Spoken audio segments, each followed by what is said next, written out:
we've got quite a few applications. We still need cars. We always need cars. I'm not running out of people that need help.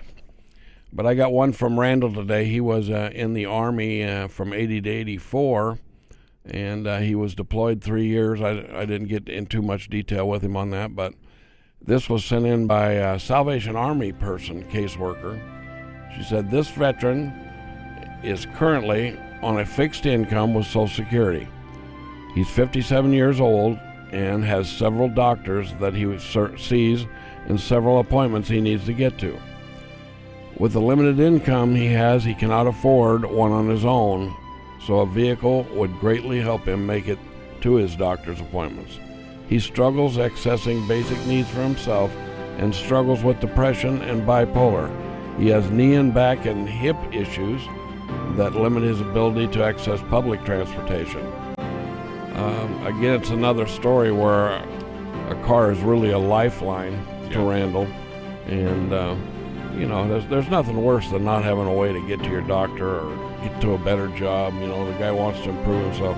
He's got a lot bigger story. We'll ask him when we talk to him, because he's had 4 cars stolen and hasn't had a vehicle for 5 months. So we'll ask him what's going on there. Good morning, Randall. This is Terry. Hey, how you doing, Terry? Doing good. I was telling them a little bit about your story.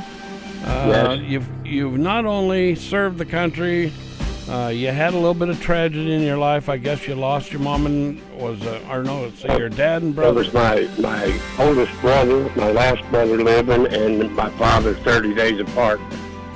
Well, I'm sorry for that. And then you moved your mom to Oklahoma City? Yeah, I had to move her back to Oklahoma City, yes. And then you told me you had a knee replacement, worked on a hip replacement. Yeah, well, I'm waiting on a hip and knee on my right side. All right. I had a knee replaced on my left side. But then tell me the rest of the story. It said you were robbed. I've had some, it's kind of string of bad luck. That's why I don't gamble. But I got robbed 2 months in a row.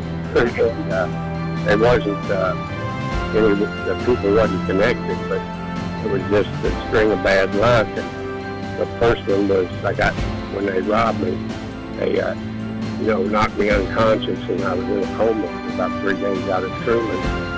And luckily the Lord brought me through that, and my head was laid wide open. And then I had to try to recover out of that, and then I was moving into this little apartment I'm in now, and they came in at 1:30 in the afternoon, 2 shotguns and a pistol, and held me up with gunpoint.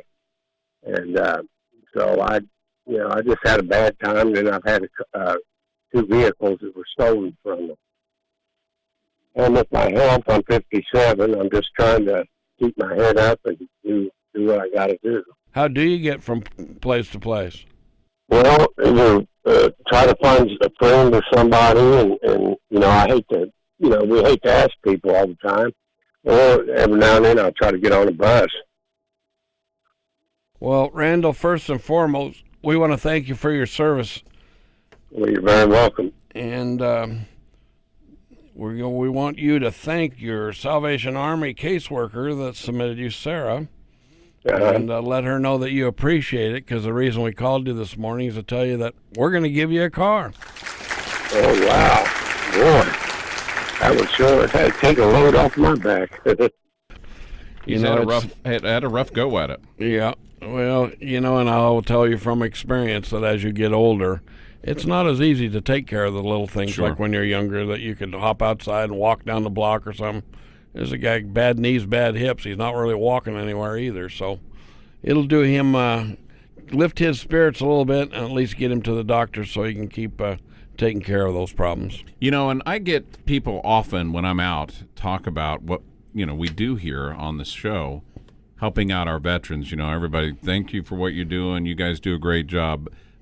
But I hope that we convey it enough that neither one of us could sit here and do what we do without the great folks who sponsor this program, the folks that are listening by donating their vehicles.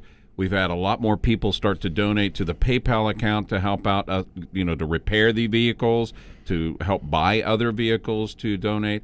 So we're just the vehicle to help get people the reliable transportation. Yeah. But I don't exaggerate. When I clear off my applications at night and go to bed, and the next morning there's 150 of them Yeah. there, and that's daily. Yeah. So we can never, and most of them are worthy of getting a car. It's not that some of them aren't, but we don't have enough cars to take care of the world. But anything, I mean, I took up in a couple of Sea-Doos the other day. One wasn't running, one was, but we sold those, and we turned it into another car. So it doesn't matter what you got. Let us know what it is. You can put your donation on cars, the number 4 heroes.org, and we'll come out and pick it up as quick as possible. And you can change somebody's life by that something that you're not even using.